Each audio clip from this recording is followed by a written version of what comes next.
Well, all the glitches are out of it. It's slow getting things started now. I had to do an update.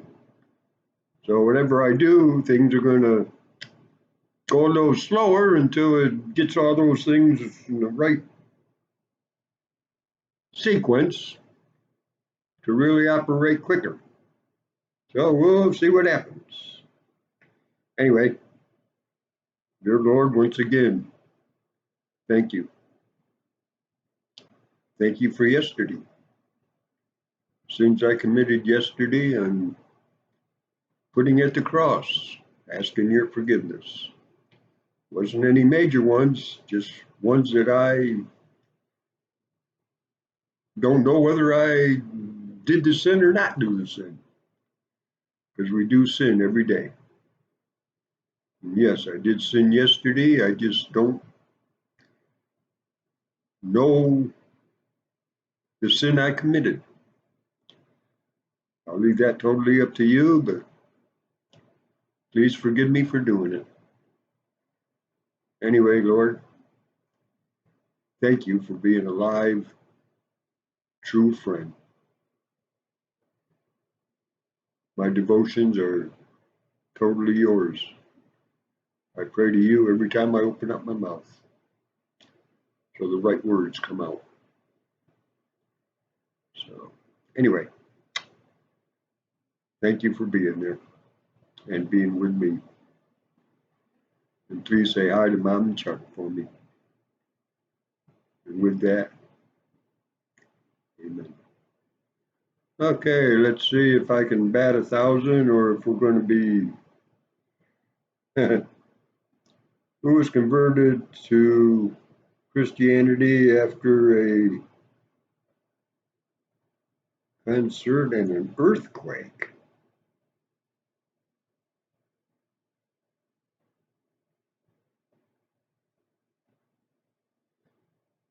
The Philippine jailer, that's who it was. Yep. Okay, did I get this one right? Sure did. Philippine jailer. Yeah. Okay. Got that one right. Boy, I remember that one. Okay, let's see about this second one. How did Saul talk to Samuel after Samuel was dead? Through a medium.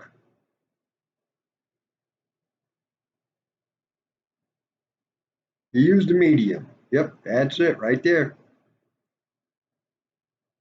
And the other guesses were he had visions of Samuel's ghost through dreams by casting lots. Nope, he used a medium. Yep, got that one right. Okay, I'm batting 1,000. Okay, verse of the day, 1 Thessalonians 5:11. Therefore, encourage one another and build up one another up. Let me try that again. Therefore, encourage one another and build one another up, just as you are doing. Why this verse? Our world is an overwhelming positive place. For the most part, our chief concern tends to be ourselves, and we are left with little energy to care for other people. At least, not the way Jesus instructed us to love your neighbor as yourself. Mark 12:31. With everyone so focused on themselves, we often don't take the chance to encourage others. As a result, many people likely walk around in constant need of encouragement. It's no wonder Paul told the church in Thessalonica to keep supporting one another. The same is true today. We should do our best to follow the advice of Paul and keep building up each other. Well, I'll agree with that wholeheartedly.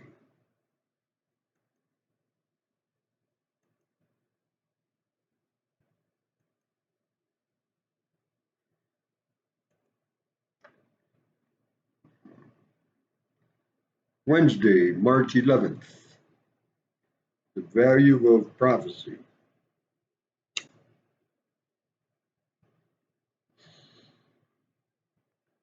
So shall the word be that goes forth from my mouth.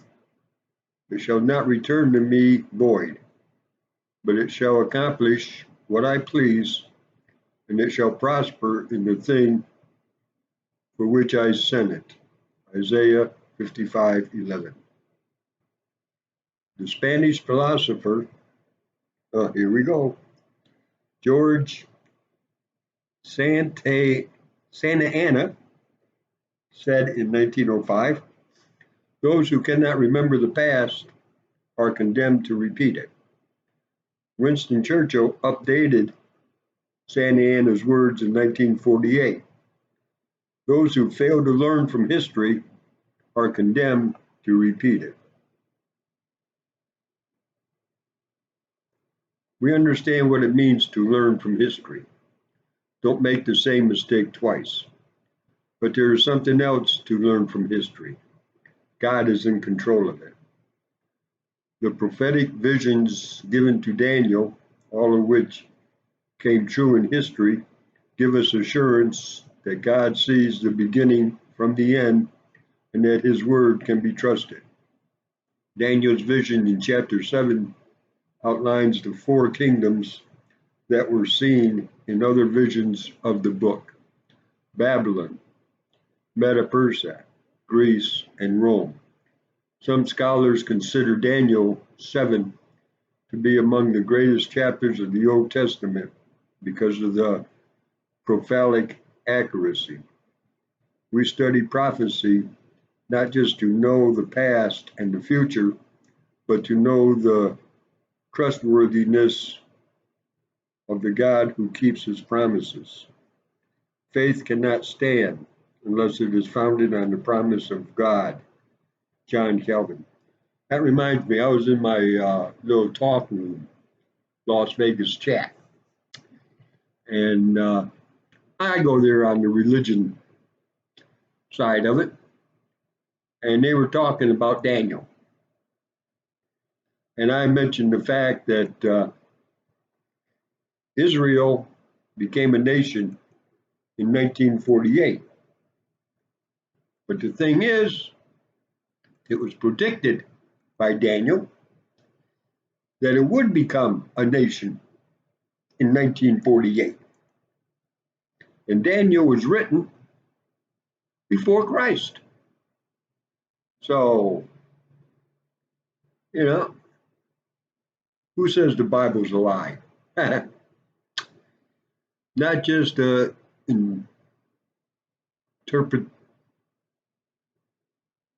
interruption. Okay. By Rebecca Jordan Hayes, Wednesday, March 11th, 2020. Scripture reading, Mark 5:26-34. She came up behind Jesus in the crowd and touched his cloak because she thought, if I just touch his clothes, I will be healed. Mark 5:27 and 28. A woman who suffered from bleeding met Jesus. This woman interrupted Jesus on his way to heal a young girl, as we noted yesterday. Because of this woman's bleeding condition, she would have been considered unclean by her community. No one wanted to touch her, because then they would be considered unclean too.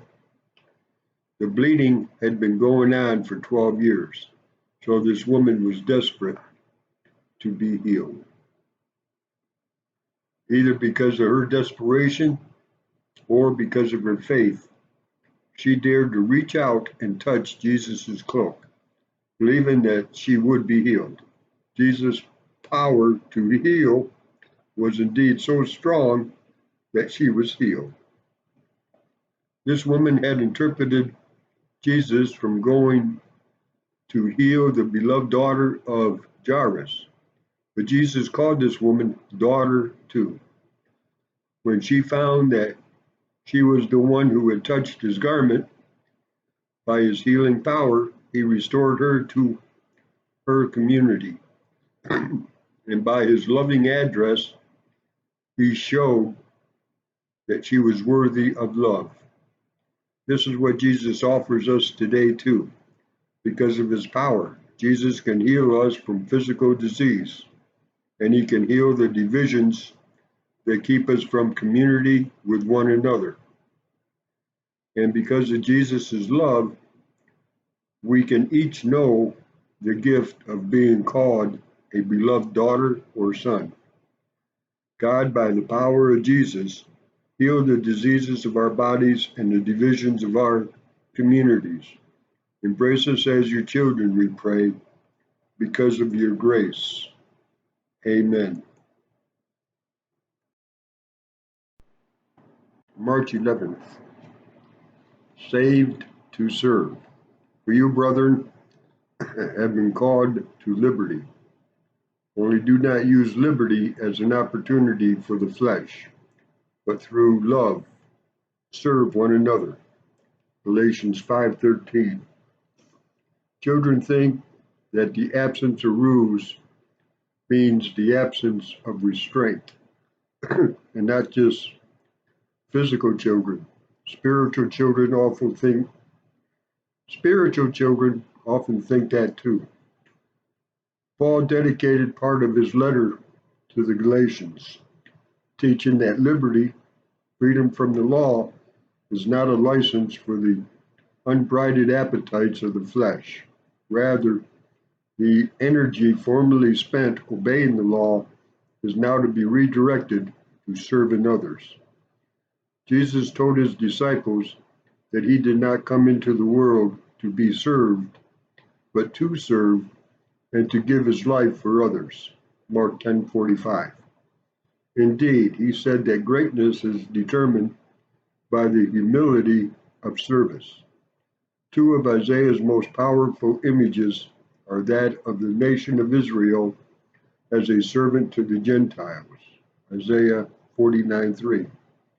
Then of the Messiah as a suffering servant for both Jews and Gentiles alike, Isaiah 53:11. If Christ came to honor God by serving the will of God, we who go by his name must do the same. Look for an opportunity today to serve someone in your life. Serve them as Christ would serve, sacrificially and unconditionally. March 11th. Who is the greatest? Assuredly, I say to you, among those born of women, there has not risen one greater than John the Baptist. But he who is least of the kingdom of heaven is greater than he. Matthew 11:11. Starting in 1927, Time magazine began choosing a Man of the Year. In 1999, they switched the destination to Person of the Year, not always an individual. The magazine has honored couples, classes, movements, and groups of people, whatever was deemed to have the greatest influence for the preceding year. Around AD 31, the choice would have been easy: John the Baptist. Jesus said that none born of women had risen greater than John the Baptist. And then he went on to state that those who are born anew into the kingdom of God would surpass even John in greatness. What made Jesus give John the Baptist this commendation? We can speculate that John's dedication, sacrifice, commitment to calling humility, and understanding of who Jesus was would have played a role. Many did not fully comprehend who Jesus was, but John did. He prepared the way for the ministry of Jesus, explaining to others that I am not the Christ, but I have been sent before him. John 3:28. He said to Jesus, he must increase, but I must decrease. John 3:30. John knew his role and responsibility. He is a model of greatness for all of us to follow. Psalms 38. My guilt has overwhelmed me like a burden too heavy to bear.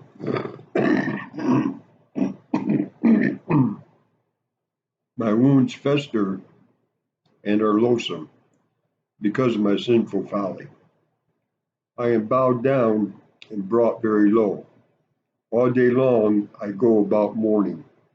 My back is filled with searing pain. There is no health in my body. I am feeble and utterly crushed. I groan in anguish of heart. Psalms 39. I said, I will watch my ways and keep my tongue from sin. I will put a muzzle on my mouth as long as the wicked are in my presence. But when I was silent and still, not saying anything good, my anguish increased. My heart grew hot within me, and as I meditated, the fire burned. Then I spoke with my tongue. Show me, O Lord, my life's end and the number of my days. Let me know how fleeting my life is. You have made my days a mere hand's breadth. The span of my years is as nothing before you. Each man's life is but a breath. Man is a mere phantom as he goes to and fro. He bustles about, but only in vain. He heaps up wealth, not knowing who will get it. Judges chapter 20. Then the Israelites from Dan to Beersheba and from the land of Gilead came out as one man and assembled before the Lord in Mizpah. The leaders of all the people of the tribes of Israel took their places in the assembly of the people of God. 400,000 soldiers armed with swords. The Benjamites heard that the Israelites had gone up to Mizpah. Then the Israelites said, tell us how this awful thing happened. So the Levite, the husband of the murdered woman, said, I and my concubine came to Gibeah in Benjamin to spend the night. During the night, the men of Gilead came after me and surrounded the house, intending to kill me. They raped my concubine, and she died. I took my concubine, cut her into pieces, and sent one piece in each region of Israel's inheritance, because they committed this lewd and disgraceful act in Israel. Now, all you Israelites, speak up and give me your verdict. All the people rose as one man, saying, none of us will go home. No, not one of us will return to his house. By now, this is what we do in Gilead. We'll go up against it as the lot directs. We'll take 10 men out of every 100 from all the tribes of Israel, and 100 from 1,000, and 1,000 from 10,000 to get provision for the army. Then when the army arrives in Gilead, in Benjamin, it can give them what they deserve for all this vileness done in Israel. So all the men of Israel got together and united as one man against the city. The tribes of Israel sent men throughout the tribe of Benjamin, saying, what about this awful crime that was committed among you? Now surrender those wicked men of Gilead, so that we may put them to death and purge the evil from Israel. But the Benjamites would not listen to their fellow Israelites. From their towns they came together in Gilead to fight against the Israelites. At once the Benjamite mobilized 26,000 swordsmen from their towns, in addition to 700 chosen men from those living in Gilgal. Among all these soldiers, there were 700 chosen men who were left-handed, each of whom could sling a stone at a hair and not miss. Israel, apart from Benjamin, mustered 400,000 swordsmen, all of them fighting men. The Israelites went up to Bethah and inquired of God.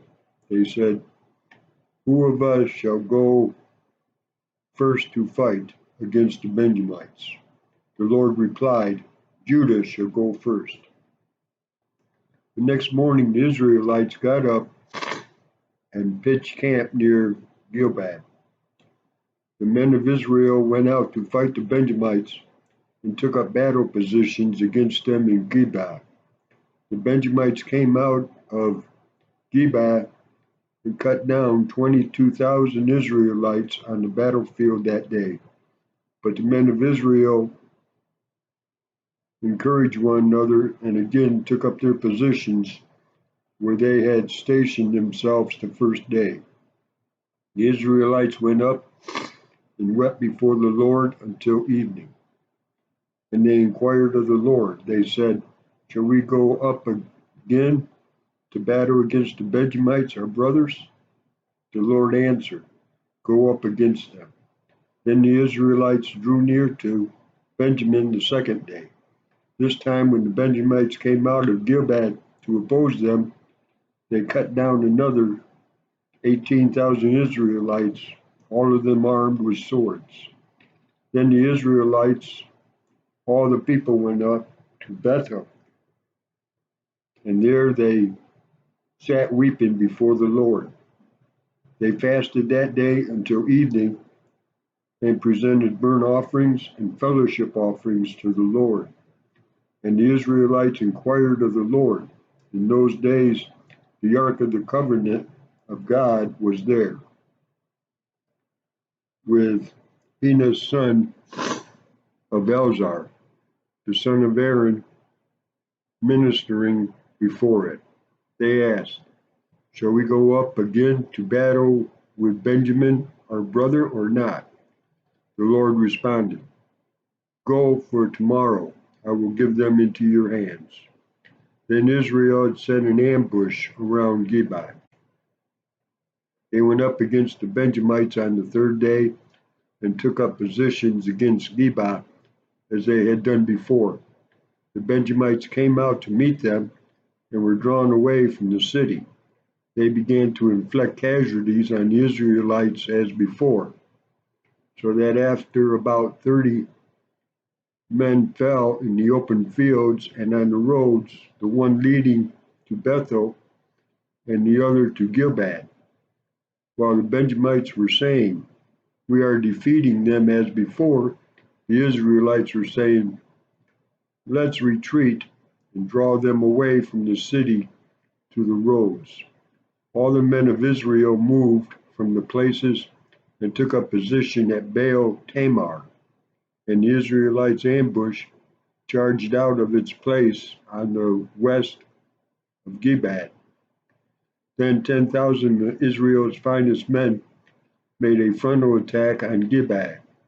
The fighting was so heavy that the Benjamites did not realize how near disaster was.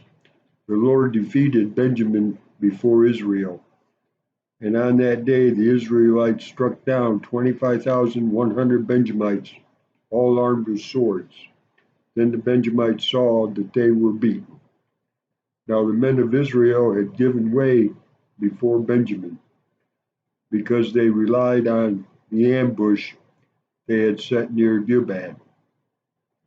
The men who had been in ambush made a sudden dash into Gibeah, spread out and put the whole city to the sword.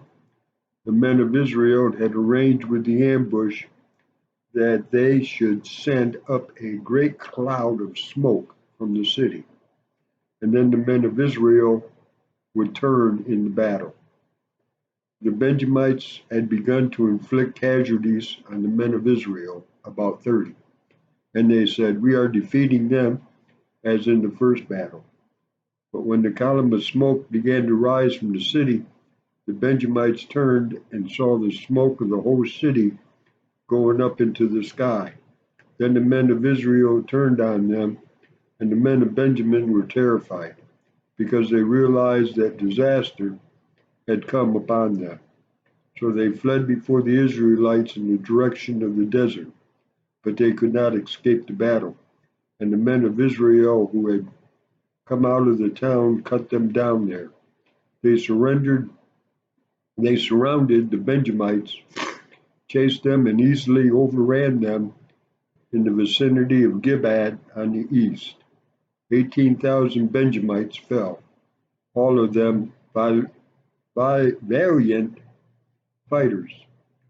As they turned and fled towards the desert to the rock of Rimmon, the Israelites cut down 5,000 men along the roads. They kept pressing after the Benjamites as far as Gibeah and struck down 2,000 more. On that day, 25,000 Benjamite swordsmen fell, all of them valiant fighters. But 600 men turned and fled into the desert to the rock of Rimmon, where they stayed 4 months. The men of Israel went back to Benjamin and put all the town to the sword, including the animals and everything else they found. And the town they came across, they set on fire. All the towns they came across, they set on fire. In loving memory of Dorothy E. Taylor, Mom. July 11th, 1926 to July 6, 2014. God saw you getting tired, and a cure was not to be. So he put his arms around you and whispered, "Come to me." With tearful eyes we watched you and saw you pass away. Although we loved you dearly, we could not make you stay. The golden heart stopped beating, hard working hands at rest. God broke our hearts to prove to us he only takes the best. Once again, Lord, thank you. Thank you for who you are and what you are. And thank you for that reminder in the devotions concerning Daniel. If people read Daniel, 1948, when Israel became a nation, is foretold in Daniel. You know, it's little things like that that really mean a lot. So, anyway, Lord, thank you for the Bible. Thank you for every word being inspired by you. And once again, I ask for wisdom. As for me, I ask for swimming pools full every minute being drowned in, so I do not sin against you, even though I know I will, because I am the worst Christian, worst sinner in the world. But I'm also asking wisdom for my family, my high school friends, and also the rest of the friends I have on Facebook. Give them the wisdom to walk the straight and narrow. And I ask all these things in your blessed name. Amen. Okay, that about does it today. Funny thing about Daniel and foretelling of Israel becoming a nation in 1948. I thought that was real impressive. Anyway, have a beautiful day. God bless.